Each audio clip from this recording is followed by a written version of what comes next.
નમસ્કાર વિદ્યાર્થી મિત્રો, ધોરણ 11 સાયન્સ ભાગ 1 ચેપ્ટર 3 સૂર્યપથ પર ગતિ એનો આજે ત્રીજું લેક્ચર. એની અંદર આપણે 3.5 પ્રવેગ વિશે વાત કરીશું. અને અગાઉના લેક્ચરમાં આપણે સરેરાશ ઝડપ, સરેરાશ વેગ એના પરથી તત્કાલીન ઝડપ, તત્કાલીન વેગ એના વિશે અભ્યાસ કરી ચૂક્યા છીએ. હવે અહીંયા આપણે 3.5 માં પ્રવેગ વિશે જોઈએ. તો અહીંયા પદાર્થની ગતિ દરમિયાન જો તેનો વેગ સમયની સાથે અચળ રહેતો હોય, એટલે કે સમય સાથે પદાર્થની ગતિ દરમિયાન એના વેગમાં ન વધારો થાય ન ઘટાડો થાય, એટલે કે એનો વેગ નિયમિત રહેતો હોય, અચળ રહેતો હોય, એના મૂલ્યમાં કોઈ ફેરફાર ન થતો હોય, તો એને આપણે અચળ વેગી ગતિ કરે છે એમ કહી શકીએ છીએ.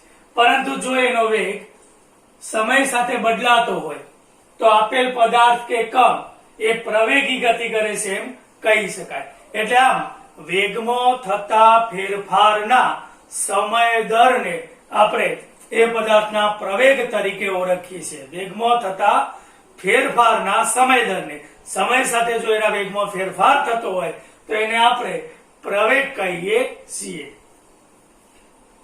વેગના ફેરફારને અને સમયગાળાના ગુણોત્તરને આપેલ સમયગાળા માટે સરેરાશ પ્રવેગ કહે છે. ધારી લઈએ કે ધારો કે સુરેખ પથ પર ગતિ કરતા કોઈ કણનો t1 સમયે વેગ v1 છે અને t2 સમયે વેગ v2 છે. તો ડેલ્ટા t એટલે કે સમયગાળો બરાબર અંતિમ સમય માઇનસ પ્રારંભિક સમય, ડેલ્ટા t બરાબર t2 માઇનસ t1. આટલા ડેલ્ટા t સમયગાળામાં કણના વેગમાં થતો ફેરફાર એ v2 માઇનસ v1 અંતિમ વેગ માઇનસ પ્રારંભિક વેગ જેટલો થશે. તો સરેરાશ પ્રવેગની વ્યાખ્યા અનુસાર સરેરાશ પ્રવેગ બરાબર વેગમાં થતો ફેરફાર અને એ ફેરફાર થવા માટે લાગતા સમયગાળા ના ગુણોત્તરને આપણે શું કહીશું? સરેરાશ પ્રવેગ.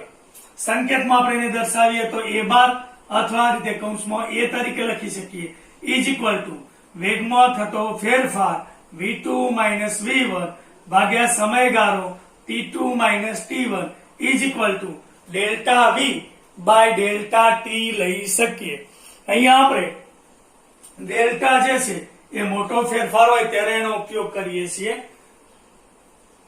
હવે સરેરાશ પ્રવેગ એ સદિશ ભૌતિક રાશિ છે, કારણ કે વેગ સદિશ તો સરેરાશ પ્રવેગ પણ શું મળશે આપણને?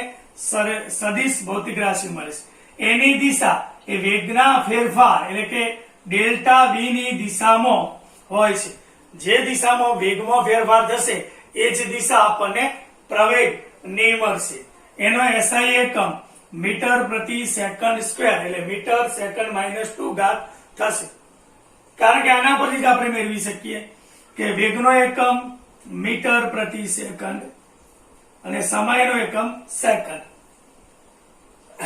હવે એકમો દર્શાવવાની અથવા એની સંજ્ઞા દર્શાવવાના કેટલાક નિયમો આપણે શીખી ગયા હતા કે આપણે કોઈ પણ ભૌતિક રાશિના એકમને એક જ ગુણોત્તરમાં દર્શાવી છે એટલે મીટર પ્રતિ સેકન્ડ સ્ક્વેર આપણને મળશે. હવે અહીંયા બરાબર સમજવાનું, આ આપણે જે વાત કરી એ સરેરાશ પ્રવેગની વાત કરી. તો અહીંયા સરેરાશ પ્રવેગ જાણવાથી t1 અને બીજો સમય t2 આ બે ક્ષણો વચ્ચેના પથ પર ક્ષણે ક્ષણે વેગ કઈ રીતે બદલાય છે, એટલે વચ્ચેના કોઈ સમયે, વચ્ચેની કોઈ ક્ષણે એના વેગમાં સમય સાથે કેટલો ફેરફાર થાય છે અને કેટલો પ્રવેગ ઉદ્ભવે છે એ આપણને આ ઉપરના સમીકરણ ઉપરથી એની માહિતી મેળવી શકતા નથી. કારણ કે આ તો બે ક્ષણો વચ્ચે વેગમાં થતા ફેરફાર નો સમય દર દર્શાવે છે, એટલે કે સરેરાશ પ્રવેગ આપણને આપે છે. વચ્ચે ના કોઈ સમયના વેગમાં કેટલો ફેરફાર થાય એટલે કે કેટલો પ્રવેગ ઉત્પન્ન થાય છે એની માહિતી મળતી નથી. એટલે અહીં આપ્યું છે આપણને કે સરેરાશ પ્રવેગ જાણવાથી t1 અને t2 બે ક્ષણો વચ્ચેના પથ પર ક્ષણે ક્ષણે વેગ કઈ રીતે બદલાય છે તેની માહિતી આપણને આના ઉપરથી મળતી નથી. એટલે એ મેળવવા માટે ઉપરના સમીકરણમાં limit delta T tends to 0 લક્ષ લેતા ટી સમય આપણને તત્કાલીન પ્રવેગીય મળશે. એટલે વચ્ચેના કોઈ સમયની ક્ષણે એના વેગમાં સમય સાથે કેટલો ફેરફાર થાય એટલે કે કેટલો પ્રવેગ ઉત્પન્ન થાય છે એ મેળવવા માટે આ સમીકરણમાં આપણે ડેલ્ટા ટી સમયગાળો નાનો કરતા જઈએ છીએ, એટલે 10⁻0 ની નજીક લઈ જઈએ છીએ. એટલે આપણને એના ઉપરથી તાત્ક્ષણિક કે આપણે એને તત્કાલીન પ્રવેગ કહી શકીએ એ મેળવી શકીએ છીએ. તો કોઈ ટી સમય તત્કાલીન પ્રવેગ બરાબર એ બરાબર લક્ષ અથવા limit delta T tends to 0 delta V by delta T is equal to dv by dt. v ની જગ્યાએ અગાઉ આપણે તાત્ક્ષણિક વેગમાં શીખી ગયા છીએ d by dt dx by dt એટલે d2x બાય dt² આપણને મળશે ઇઝ ઇક્વલ ટુ x ની ઉપર આપણે બે ડોટ મૂકીશું. ને બીજી રીતે આને કેવું હોય કે કણનો કોઈ પણ ક્ષણે પ્રવેગ એટલે સ્થાન x નું સમયની સાપેક્ષે બે વખત વિકલન. સ્થાન x નું સમયની સાપેક્ષે આપણે બે વખત વિકલન કરીએ તો આપણને પ્રવેગ મળશે. કે ધારો કે આપણને x આપેલું છે, સ્થાન x આપેલું છે, એનું એક વખત વિકલન કરીએ એટલે dx બાય dt તો આપણને શું મળશે? તત્કાલીન વેગ મળે છે, એને આપણે x ડોટ કહીએ છીએ. આનું ફરીથી વિકલન કરીએ એટલે dv બાય dt એટલે આ પ્રવેગ મળશે. એટલે અહીંયા d2x બાય dt² અથવા x ડબલ ડોટ લખી શકીએ. હવે કેટલાક અગત્યના મુદ્દાઓ આપણે આના પરથી યાદ રાખવાના છે કે જો dv બાય dt ધન મળે, આ ગુણોત્તર આપણને ગ્રેટર ધેન 0 મળે, ધન મળે તો પ્રવેગની દિશા એ પ્લસ x અક્ષ ઉપર મળશે આપણને. એનાથી ઉલટું કે dv બાય dt નું મૂલ્ય ઋણ મળે, લેસ ધેન 0 મળે તો પ્રવેગની દિશા એ માઇનસ x અક્ષ ઉપર આપણને મળશે. જો વેગ અને પ્રવેગ બંને ધન હોય અથવા બંને ઋણ હોય, વેગ અને પ્રવેગ બંને ધન હોય, બંને એક જ દિશામાં હોય, બંને પ્લસ x ની દિશામાં હોય, બંને ઋણ x ની દિશામાં હોય, પણ બંને ધન અને બંને અથવા બંને ઋણ હોય તો કણની ઝડપમાં વધારો થશે. કારણ કે વેગ અને પ્રવેગની દિશા તો કેવી છે? એક જ છે. એટલે કણની ઝડપમાં વધારો થાય તો એ ગતિને આપણે પ્રવેગિત ગતિ તરીકે ઓળખીએ છીએ. જો વેગ અને પ્રવેગ બંને વિરુદ્ધ હોય, વેગ આમ હોય x પ્લસ x ની દિશામાં, બરાબર, અને પ્રવેગની દિશા એના કરતા ઉલટી હોય, એટલે વેગ અને પ્રવેગ બંને વિરુદ્ધ સંજ્ઞાના હોય, એક પ્લસ હોય બીજું માઇનસ હોય તો કણની ઝડપમાં ઘટાડો થશે. એટલે પ્રતિ પ્રવેગી ગતિ કરે. અહીંયા સમય સાથે વેગમાં વધારો, અહીંયા સમય સાથે ઘટાડો થશે. એટલે અહીંયા પ્રવેગી ગતિમાં પ્રવેગની દિશા વેગની દિશામાં જ હોય અને પ્રતિપ્રવેગી ગતિમાં પ્રતિપ્રવેગની દિશા એ વેગથી વિરુદ્ધ દિશામાં હોય. પ્રવેગી ગતિમાં પ્રવેગની દિશા અને વેગની દિશા બંને એક જ હશે, એટલે પ્રવેગ વેગની દિશામાં જ હશે. જ્યારે પ્રતિપ્રવેગી ગતિમાં પ્રતિપ્રવેગની દિશા વેગથી વિરુદ્ધ દિશામાં હોય છે. આટલી બાબત અહીંયા આપણે ખાસ ધ્યાનમાં રાખવાની થશે. અહીંયા એક બાબત યાદ રાખવાની કે વેગમાં ત્રણ રીતે ફેરફાર થાય અને ત્રણેય રીતે વેગમાં ફેરફાર થાય એટલે પ્રવેગ આપણને મળે. અહીંયા આપણે જોઈએ કે વેગમાં કઈ કઈ ત્રણ રીતે ફેરફાર થાય છે.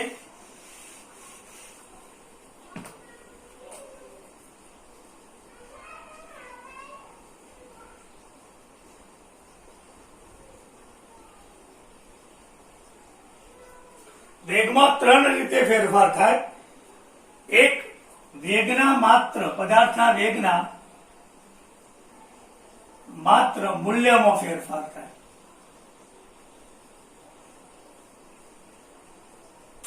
એની દિશા બદલાય નહીં, માત્ર એના મૂલ્યમાં ફેરફાર થાય, એટલે કે ઝડપમાં ફેરફાર થાય તો પણ એના વેગમાં ફેરફાર થાય અને પ્રવેગ ઉત્પન્ન થાય છે. એટલે વેગના મૂલ્યમાં ફેરફાર થાય એ રીતે. બીજી રીત લઈએ આપણે, માત્ર તેની દિશામાં ફેરફાર થાય અથવા દિશા બદલાય એમ પણ આપણે લખી શકીએ. એટલે માત્ર એની દિશા બદલાય, એના મૂલ્ય અચળ રહે, પણ જો એની દિશા બદલાતી હોય તો પણ વેગમાં ફેરફાર થયો કહેવાય, એટલે કે પ્રવેગ ઉત્પન્ન થાય. અને ત્રીજું, વેગના મૂલ્ય અને દિશા બંને બદલાય. મૂલ્ય અને દિશા બંને બદલાય તો પણ વેગમાં ફેરફાર થઈ પ્રવેગ ઉત્પન્ન થાય છે. ત્યારબાદ આપણે જે રીતે સ્થાન વિરુદ્ધ સમયના આપણે આલેખો જોયા હતા, એવી જ રીતે સ્થાન વિરુદ્ધ સમયના આલેખનો ઢાળ આપણને વેગ આપતો હતો. એ જ રીતે હવે આપણે વેગ વિરુદ્ધ સમયના આલેખ જોઈએ, અને વેગ વિરુદ્ધ સમયના આલેખનો ઢાળ એ વેગ ભાગ્યા સમય એટલે કે પ્રવેગનું મૂલ્ય આપણને આપશે. તો આપણે એના વિશે જોઈએ આગળનો અગત્યનો મુદ્દો.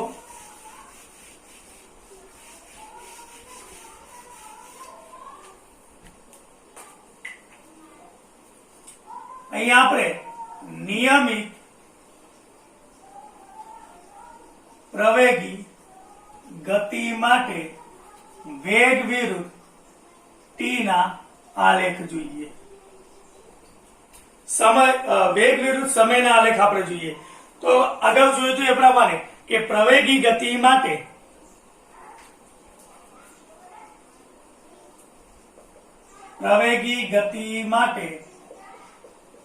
વેગ વિરુદ્ધ સમય ના આલેખનો ઢાળ yx ભાગ્યા ym ભાગ્યા xm અથવા yx પરનો પ્રક્ષેપ ભાગ્યા x અક્ષ પરનો પ્રક્ષેપ પણ આપણે લઈ શકીએ. બરાબર. ઢાળ શું મળશે આપણને? પ્રવેગ delta v by delta t, સરેરાશ પ્રવેગ મળશે. ઢાળ પ્રવેગનું મૂલ્ય આપે છે. હવે એના જુદા જુદા આપણે આલેખ જોઈએ. એમાં પહેલો આલેખ જોઈએ જે રીતે આપણે સ્થાન વિરુદ્ધ સમય માટે જોયા હતા. આ x અક્ષ કહી દઈએ, y અક્ષ, બંને અક્ષ ભેગા થાય ઉગમ બિંદુ. અહીંયા આપણે v વિરુદ્ધ t એટલે અહીંયા વેગ લઈએ છીએ. વેગ આપણે મીટર પ્રતિ સેકન્ડમાં લઈશું, સમય t સેકન્ડમાં લઈએ. હવે ધારો કે પહેલો આલેખ આપણને આ રીતે આપેલો છે, તો ઘણા વિદ્યાર્થીઓ આ આલેખ શું માહિતી આપે છે તો એમાં ભૂલ કરે છે કે પદાર્થ સ્થિર છે, પણ એ ખોટું છે. અહીંયા જો સમય બદલાય છે એમાં એનો વેગ અચળ રહે છે, વેગના મૂલ્યમાં કોઈ ફેરફાર થતો નથી. એટલે અહીંયા આપણે લખી શકીએ એના અગત્યના મુદ્દા. તો આલેખ સમય અક્ષને સમાંતર છે. આલેખ સમય અક્ષને સમાંતર થશે એટલે એનો ઢાળ કેવો થશે? ઢાળ શૂન્ય છે. અને ઢાળ 0 એટલે પ્રવેગ પણ શું થશે? પ્રવેગનું મૂલ્ય શૂન્ય થાય. હવે પ્રવેગ 0 એટલે એના વેગમાં સમય સાથે વધારો થતો નથી અને ઘટાડો થતો નથી. એટલે કે આપેલ પદાર્થ અચળ અથવા નિયમિત વેગથી ગતિ કરે છે. નિયમિત વેગથી ગતિ કરતા પદાર્થનો આ આલેખ આપણને દર્શાવેલો છે. ચલો બીજો આલેખ જોઈએ આપણે.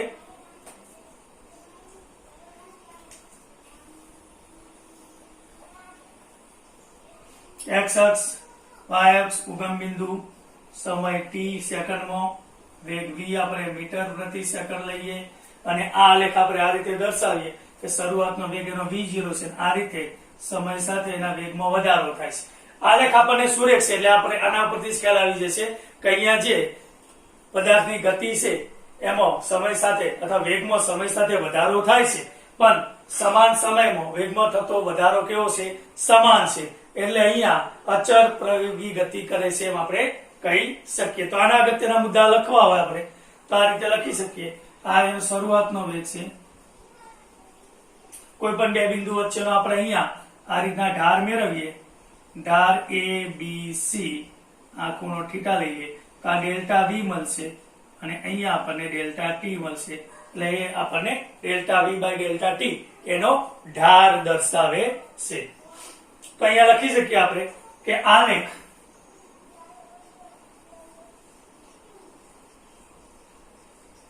કેવો છે? અહીંયા આલેખ સુરેખ છે. આલેખના ઢાળનું મૂલ્ય ધન છે અને ઢાળનું મૂલ્ય એટલે કે delta V by delta T ધન હોય. બીજું, ઢાળનું મૂલ્ય સમય સાથે બદલાતું નથી. આ સુરેખા પરના કોઈ પણ બે બિંદુઓ વચ્ચે નો આપણે ઢાળ મેળવીશું તો એનું મૂલ્ય કેવું મળશે? સમાન. એટલે ઢાળનું મૂલ્ય અચળ છે એમ આપણે કહી શકીએ. ઢાળનું મૂલ્ય અચળ છે એટલે પદાર્થ, આલેખ પરથી પદાર્થની ગતિ કેવી થાય છે તો ટૂંકમાં લખું છું અહીંયા. પદાર્થ એ પ્રવેગી ગતિ, પ્રવેગી એટલે સમય સાથે વેગમાં વધારો, પ્રવેગી ગતિ કરે છે. એટલે કે પ્રવેગી ગતિ, નિયમિત પ્રવેગી ગતિ કહીએ તો સરખા સમયમાં વેગમાં વધારો થાય છે, પણ વધારો કેવો છે? સરખો વધારો થાય છે એમ આપણે કહી શકીએ. અહીંયા જો, અહીંયા જે વેગ હશે એ વખતે સમય આ છે. હવે આ ઉપર લઈએ આપણે એટલે વેગ વધ્યો તો સામે સમય વધે, એટલે સમય સાથે વેગમાં શું થાય છે? વધારો. પણ કેવો વધારો છે? સમાન સમયગાળામાં સમાન વધારો થાય છે, એટલે પ્રવેગી ગતિ કરે છે એમ આપણે કહી શકીએ. ત્રીજો ગ્રાફ જોઈએ આપણે.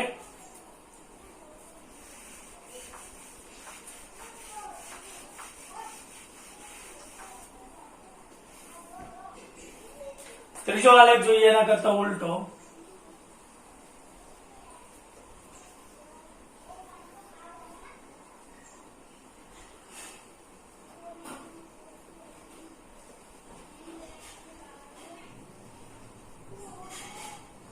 આમ જોઈએ. આ એનો શરૂઆતનો વેગ v0 લઈએ. આ શરૂઆતનો વેગ એનો આપણે v0 પ્રારંભિક વેગ આપણે એને કહી શકીએ. તો અહીંયા એનો ઢાળ આપણે દોરીએ તો ઢાળ આપણને અહીંયા આ રીતે મળશે, a b c. તો અહીંયા ઢાળ ઉપરથી જ આપણે સીધું કહી શકીએ કે આલેખ અહીંયા ભલે સુરેખ છે, આલેખ સુરેખ છે,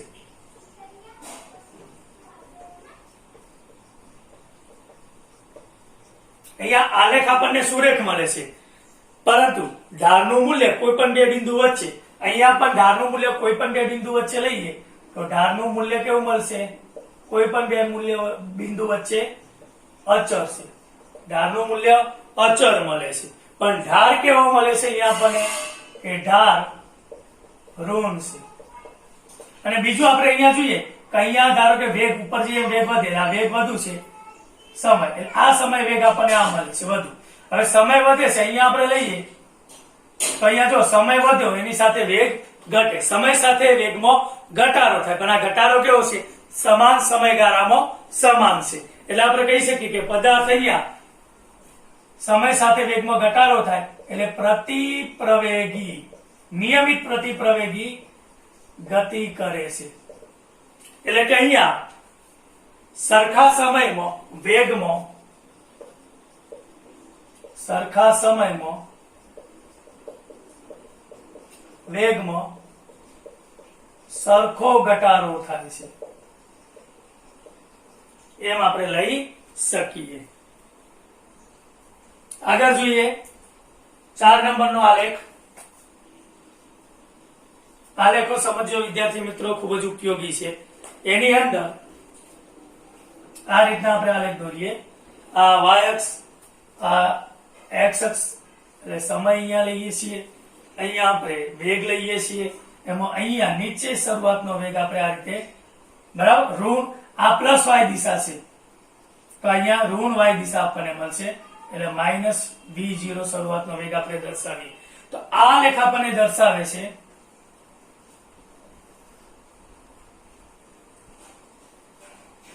અહીંયા એનું મૂલ્ય -v અને એને અનુરૂપ સમય અહીંયા આપણે t લઈ લઈએ. તો આ લેખ આપણને દર્શાવે છે કે પદાર્થ ઋણ પ્રવેગ સાથે ઋણ દિશામાં ગતિ કરે છે. પદાર્થ ઋણ પ્રવેગ સાથે ઋણ દિશામાં ગતિ કરે છે એમ આપણે કહી શકીએ.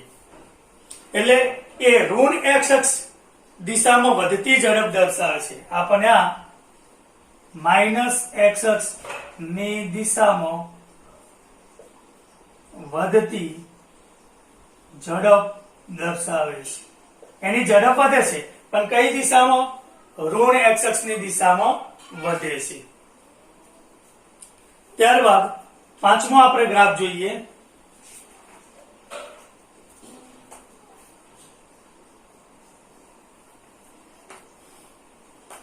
તો એની અંદર આ રીતે આપણે y અક્ષ, અહીંયા સમય અક્ષ દર્શાવીએ છીએ.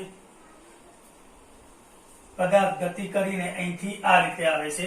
આ એનો શરૂઆતનો વેગ v0 આપણે દર્શાવીએ 0 અને આને અનુરૂપ વેગ આપણે -v દર્શાવીએ. અહીંયા સમય t1 લઈએ, આને અનુરૂપ સમય t2 લઈએ. ચલો આવો ગ્રાફ આપણને આપેલો હોય તો આ ગ્રાફ આપણને શું દર્શાવે છે બરાબર સમજો વિદ્યાર્થી મિત્રો. તો હું લખતો નથી, સીધું સમજાવી દઉં છું કે જો પદાર્થ ધન દિશામાં t1 સમય સુધી અહીંથી અહીંયા સુધી એ ધન દિશામાં t1 સમય સુધી ગતિ કરે છે અને પછી એટલા જ ઋણ પ્રવેગ સાથે એ પાછો ફરે એની અહીંયા આપણે ગતિ દર્શાવી છે. એટલે અહીં આપણે જોઈએ કે એનું જે ઉગમ બિંદુ છે ત્યાંથી t1 સમય વચ્ચે એ ધન દિશામાં ગતિ કરે છે અને t1 થી t2 વચ્ચે એ એના કરતા વિરુદ્ધ દિશામાં ગતિ કરે છે.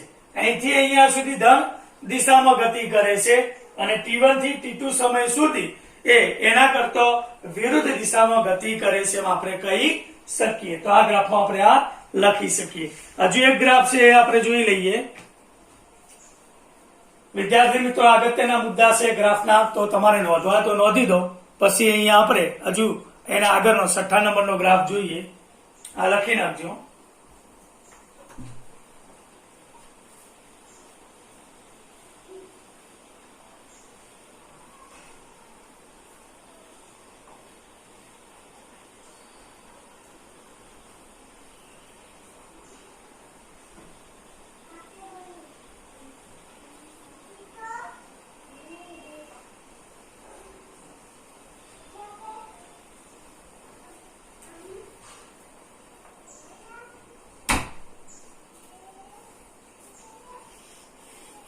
છઠ્ઠા નંબરનો ગ્રાફ જોઈએ અહીંયા આપણે.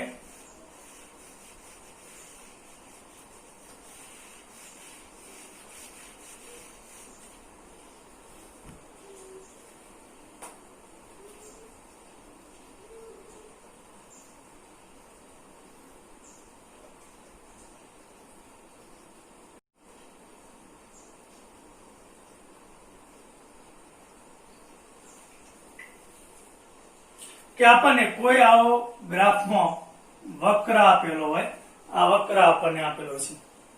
અહીંયા કોઈ પી બિંદુ આગળ આપણે પી માંથી પસાર થતો હોય, પી માંથી તો ઘણી બધી રેખાઓ પસાર થશે, અગાઉ આપણે જોયું, પણ પી માંથી પસાર થતો હોય અને આ વક્ર એટલે કે આ ગ્રાફને સ્પર્શક હોય એવી એક જ રેખા આપણને મળશે. આના વચ્ચેનો આપણે ઢાળ લઈએ તો આ ડેલ્ટા વી અને આ આપણને ડેલ્ટા ટી મળશે.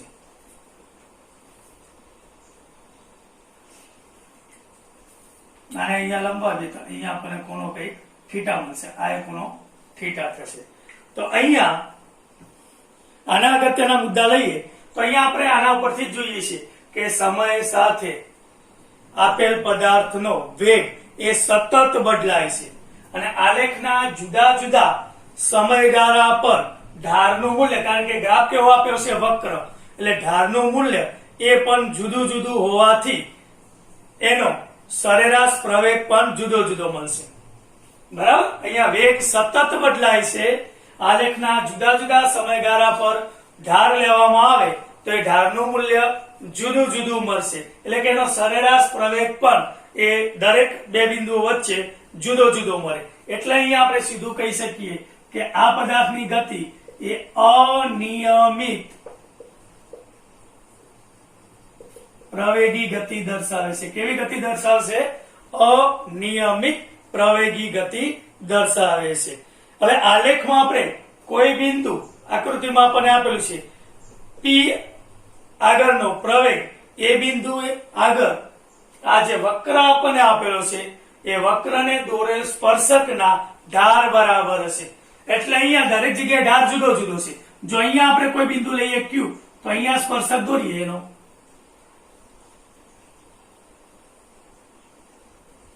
તો આ બે બિંદુ વચ્ચેનો ઢાળ જુદો મળશે.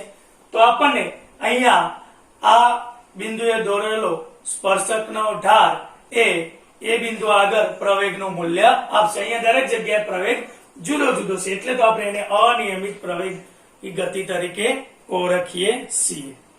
બરાબર. હવે મિત્રો કેટલાક યાદ રાખવાના મુદ્દાઓ છે એ અહીંયા આપણે જોઈએ છીએ. આ તમે લખી નાખ્યું હશે. કેટલાક અગત્યના યાદ રાખવાના મુદ્દાઓ ખાસ બરાબર ધ્યાન રાખજો.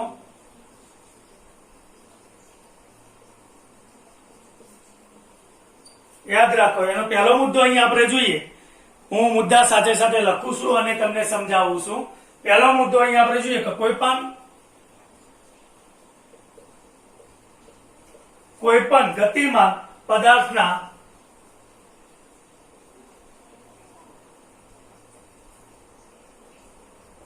વેગ, કોઈ પણ ગતિમાન પદાર્થના વેગ વિરુદ્ધ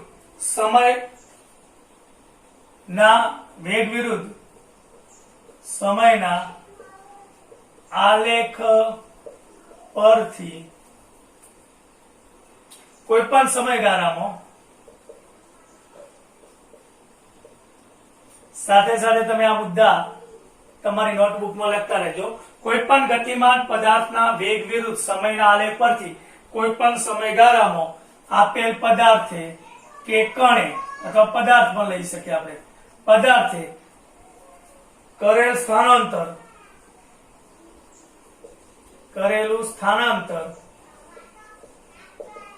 તેમજ કાપેલ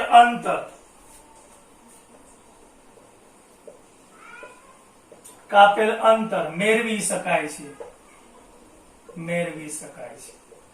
બરાબર સમજો કે કોઈ ગતિમાન પદાર્થ આપણને આપેલો હોય, ગતિમાન પદાર્થ ના વેગ અને એ વેગ માટેનો સમય, જુદા જુદા સમય એનો વેગ આપણે નોંધી લઈએ અને વેગ વિરુદ્ધ સમયનો આપણે આલેખ દોરીએ તો એ આલેખ ઉપરથી આપણને કોઈ પણ સમયગાળામાં આપેલ કણે કેટલું સ્થાનાંતર કર્યું છે કે કેટલું અંતર કાપ્યું છે એ આપણે આલેખ ઉપરથી જ મેળવી શકીએ છીએ. બીજો મુદ્દો કે કોઈ પણ સમયગાળામાં ગતિમાન પદાર્થે કરેલું સ્થાનાંતર તે સમયગાળામાં વી વિરુદ્ધ ટી આલેખ નીચે ઘેરાતા પ્રદેશના ક્ષેત્રફળ જેટલું હશે. કોઈ પણ સમયગાળામાં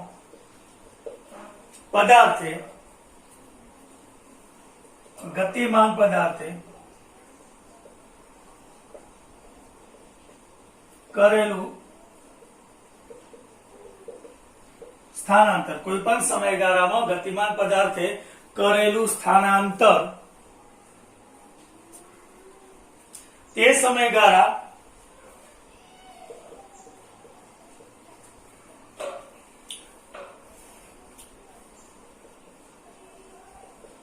વી વિરુદ્ધ ટી આલેખ દ્વારા,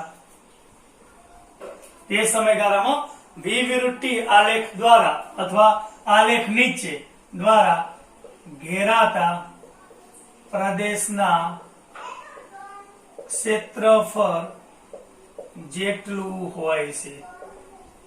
એટલે આમ આપણે કોઈ પણ સમયગાળામાં આપેલ ગતિમાન પદાર્થે કેટલું સ્થાનાંતર કર્યું છે એ આપણે એના વી વિરુદ્ધ વેગ વિરુદ્ધ સમયનો જે આલેખ છે, બરાબર, એ આલેખ દ્વારા સમય અક્ષ એક્સ અક્ષ ઉપર કેટલો પ્રદેશ ઘેરાય છે એ પ્રદેશના ક્ષેત્રફળ પરથી મેળવી શકીએ, કારણ કે ક્ષેત્રફળના મૂલ્ય જેટલું જ સ્થાનાંતર આપણને મળે છે. હવે વી વિરુદ્ધ ટી આલેખમાં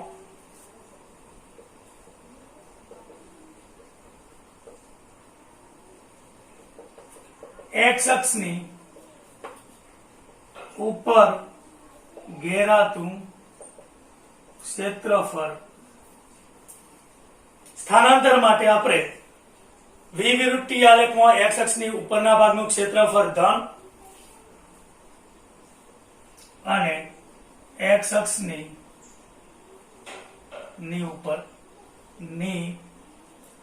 નીચે ઘેરાતું ક્ષેત્રફળનું મૂલ્ય કેવું લેવાનું છે? સ્થાનાંતર માટે ઋણ લેવામાં આવે છે અથવા એ ઋણ હોય સેમ આપણે કહી શકીએ. એટલે અહીંયા આપણે આથી ચોખ્ખું સ્થાનાંતર મેળવવા માટે x અક્ષની ઉપરનું ક્ષેત્રફળનું મૂલ્ય અને x અક્ષની નીચે ઘેરાતા પ્રદેશના ક્ષેત્રફળના મૂલ્યનું એટલે સ્થાનાંતર શોધવા માટે આ બંને સ્થાનાંતર મેળવવા માટે આ બંને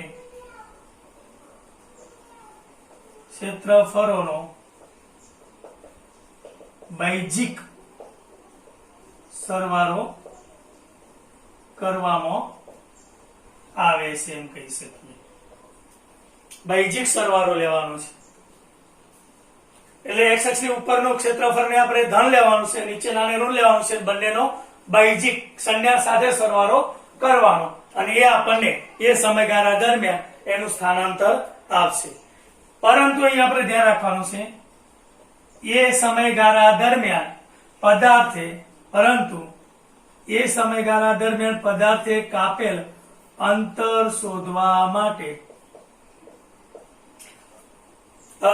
શોધવા માટે ઉપરનું ક્ષેત્રફળ કે x અક્ષની નીચેનું ક્ષેત્રફળ જે છે એ બંનેને આપણે ધન લેવાનું છે. એટલે ઋણ ક્ષેત્રફળને પણ આપણે શું લેવાનું છે? ઋણ ક્ષેત્રફળને ધન લેવાનું છે એટલે ધન ગણીશું. અંતર શોધવા માટે સમયગાળા દરમિયાન પદાર્થે કાપેલ અંતર શોધવા માટે x અક્ષની ઉપરનું કે x અક્ષની નીચેનું ક્ષેત્રફળ બંને કેવા લેવાના છે? ટૂંકમાં ધન લેવાના છે. આટલી બાબત અહીંયા આપણે યાદ રાખવાની છે. હવે અહીંયા આપણે આ મુદ્દાઓ જો તમે લખી દીધા હોય તો આગળ જોઈએ આપણે.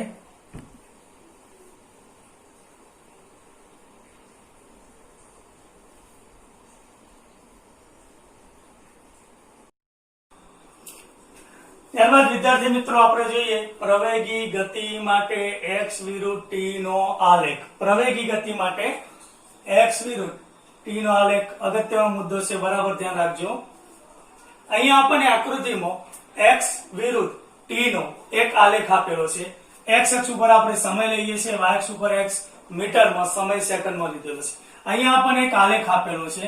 હવે આલેખ ઉપરથી અહીંયા એ બિંદુ આગળ આપણે એને સ્પર્શક દોરીએ અને એનો ઢાળ લઈએ તો ઢાળ આપણને ધન મળે અને ઢાળ ધન હોય તો વેગ એ આપણને કેવો મળશે? ધન મળશે. એટલે વેગ ગ્રેટર ધેન 0. બીજું વક્રામ ઉપર તરફ જાય છે એટલે વક્ર ઉપર તરફ હોય તો a ગ્રેટર ધેન 0 એટલે પ્રવેગ પણ ધન થશે. ઢાળ ધન હોય તો વેગ 0 ઢાળ ધન હોય તો વેગ આપણને એ ધન મળશે અને પ્રવેગ પણ ધન મળશે, કારણ કે અહીંયા વક્ર એ ઉપર તરફ જાય છે. બી બિંદુ આગળ જોઈએ આપણે તો બી બિંદુ આગળ આપણે સ્પર્શક દોરીએ છીએ. અહીંયા પણ ઢાળ આપણને ધન મળે છે એટલે એનો વેગ શૂન્ય કરતા મોટો એટલે ધન હશે, v ગ્રેટર ધેન 0. એની વક્રતા 0 છે અને વક્રતા શૂન્ય છે માટે એનો પ્રવેગ આપણને શૂન્ય મળશે.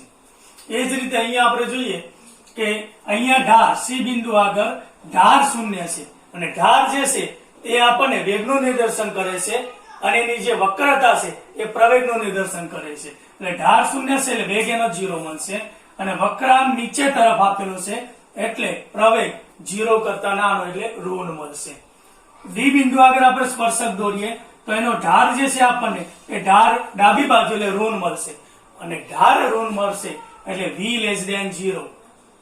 v એટલે કે એનો વેગ જે છે એ આપણને ઋણ મળશે કારણ કે ઢાળ ઋણ છે, વક્રતા શૂન્ય છે એટલે પ્રવેગ 0 મળશે. એ બિંદુ આગળ જોઈએ આપણે તો ત્યાં પણ ઢાળ આપણને ઋણ અને ઢાળ ઋણ એટલે એનો વેગ પણ કેવો થશે? 0 કરતા નાનો એટલે ઋણ મળશે.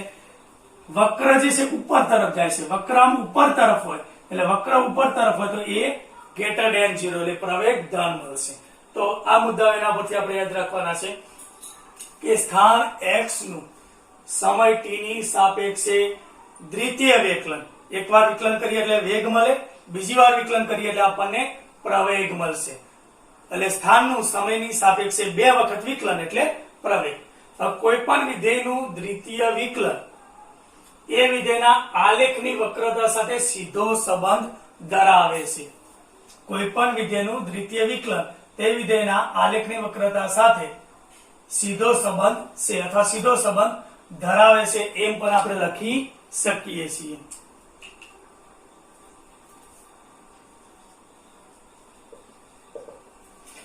x વિરુદ્ધ t આલેખના જે બિંદુ આગળ આલેખની વક્રતા વધુ હોય ત્યાં એનું મૂલ્ય વધુ. અહીંયા આપણે જોઈએ આલેખ આમ ઉપર તરફ વક્ર છે, સોરી અહીંયા વક્રતા શૂન્ય છે, વક્રતા શૂન્ય હોય, સોરી અહીંયા વક્ર ઉપર તરફ છે, વક્ર ઉપર તરફ જેટલી વક્રતા વધુ એટલો એનો પ્રવેગ ધન મળશે, પ્રવેગનું મૂલ્ય વધુ મળશે. ઉપર તરફ છે એટલે પ્રવેગ આપણને ગ્રેટર ધેન 0 મળશે. પણ જે બિંદુ આગળ આલેખની વક્રતા ઓછી હોય તો એનું મૂલ્ય ત્યાં કેવું હશે? પ્રવેગનું મૂલ્ય ઓછું હોય. બરાબર યાદ રાખજો, આલેખની વક્રતા જેટલી વધુ એટલું પ્રવેગનું મૂલ્ય વધુ, આલેખની વક્રતા જેટલી ઓછી એટલું પ્રવેગનું મૂલ્ય ઓછું મળશે. કારણ કે વક્રતા વધુ હોય એટલે સમય સાથે વેગમાં વધારો થશે અને વક્રતા ઓછી હોય તો સમય સાથે વેગમાં ઘટાડો થાય છે. એટલે પ્રવેગી અને પ્રતિપ્રવેગી ગતિ મળશે. પ્રવેગી ગતિમાં એનું મૂલ્ય વધુ, પ્રતિપ્રવેગી ગતિમાં એનું મૂલ્ય ઓછું મળશે. આલેખ ઉપરની તરફ વક્ર હોય, અંતર્ગોળ હોય, ઉપરની તરફ વક્ર હોય, નીચેની આકૃતિમાં આપણને દર્શાવ્યું છે કે આલેખ આમ ઉપર તરફ વક્ર હોય તો એ ધન મળે છે, એટલે કે ધન પ્રવેગ આપણને દર્શાવે છે. એ ધન એટલે વેગ વધતો હોય છે. પ્રવેગ ધન હોય એનો મતલબ કે વેગમાં સમય સાથે વધારો થતો હોય. આલેખ નીચેની તરફ વક્ર હોય, બી આકૃતિમાં અહીંયા આપણે દર્શાવ્યું છે, આલેખ આમ નીચે તરફ વક્ર હોય તો એ ઋણ હોય, એટલે ઋણ પ્રવેગ એ પ્રવેગ ઋણ હોય અને વેગ એનો સમય સાથે ઘટતો હોય છે. અને આલેખ જે બિંદુ આગળ વક્ર ન હોય તો એ સમય એનો પ્રવેગ એટલે જ્યાં વક્રતા શૂન્ય હોય ત્યાં પ્રવેગ કેવો મળે છે? આપણને શૂન્ય મળે છે અને એના વેગ કેવો રહેશે? અચળ. એટલે સુરેખ આલેખ માટે આપણે લઈ શકીએ.